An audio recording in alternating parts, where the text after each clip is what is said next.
Hi, welcome to filmy news. ఈరోజు మనం కల్కి మూవీ 2Dలో చూడాలా లేకపోతే 3Dలో చూడాలా అన్నది తెలుసుకుందాం. కల్కి మూవీ గ్రాఫిక్స్లో కానీ విజువల్స్లో కానీ చాలా చాలా బాగుంది. టెక్నికల్ ఆస్పెక్ట్ అయితే సూపర్.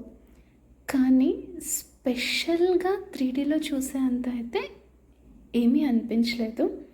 2Dలో చూస్తే మీకు ఎటువంటి ఫీల్ అయితే కలుగుతుందో 3Dలో almost similar.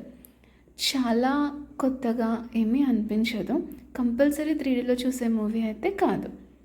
So if you have money you can afford and you really like 3D then go for 3D.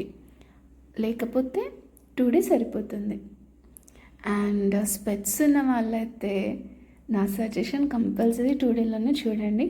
3Dలో కొంచెం హెడేక్ వచ్చే ఛాన్స్ ఉంది. So thank you. Bye bye.